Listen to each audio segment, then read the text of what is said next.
From HAR TV, this is your monthly MLS market update with David Mendel and 2011 HAR Chairman Carlos Bujosa. Welcome to the April 2011 property sales update. The boost that the federal homebuyer tax credit gave the Houston housing market in April 2010 continues to overshadow local home sales a year later. Sales of homes declined in April 2011 along with average and median prices. However, volume rose among rental properties. April single-family home sales fell 14.2% versus 1 year earlier. Of all the segments of the housing market, only the under $80,000 segment saw increased sales, and that's what's weighed down pricing. We'll review the numbers in a moment, but first, Carlos, it's interesting to note that if you go back comparing this current April to the last time there was a year of no real anomalies in the real estate market in terms of a Hurricane Ike or the homebuyer tax credit, that would be April 2009. Right. We're actually a little bit ahead. We're about 10.1% up in terms of sales. What are your thoughts on that? That kind of more of a level playing field comparison. Well, I totally agree. I think that it's unfair to look at April sales this year and compare them to last year because we had the home buyer tax credit. Just like we've said the last several months, that tax credit boosted sales.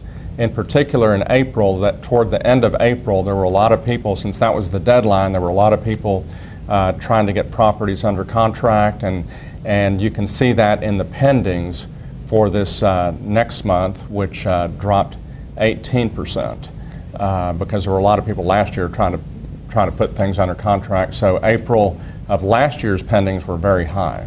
Well, let's take a moment and review the numbers for April 2011. Year-over-year single-family home sales declined 14.2% with a total of 4,625 homes sold.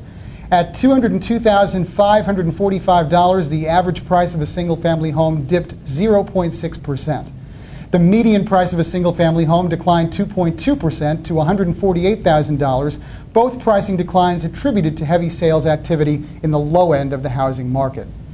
Townhome condominium sales totaled 419 units in April. That's down 15.2% versus a year earlier.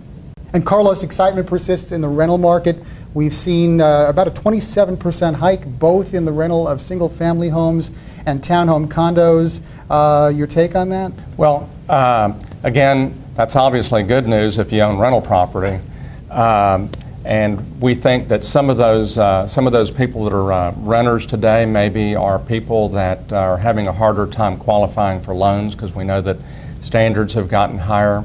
We also believe that because the Houston job market is so good, that there are people that are moving into the Houston area. A lot of those people are probably renters, and we think that a combination of those things is what's causing the spike in rentals. And I know it seems like we're a broken record because we've talked about this a couple of times, but I think it's indicative of the fact that there is interest in this housing market, that people we're hearing at least anecdotally, are moving from other parts of the country to Houston for the reasons you state, because the employment situation is very good. So I think we're glad to have people in the marketplace in a position where they can sort of scope out where they'd like to look to buy a home and then, become home buyers. Exactly. And over time, those people that are renters are filling up those houses. Eventually that means that rents are going to go up, and that'll probably push some of those people into the buying mode. Well, thanks as always for your expertise, and we'll take a look next month and review property sales for May. From all of us here at HAR TV, thank you for watching.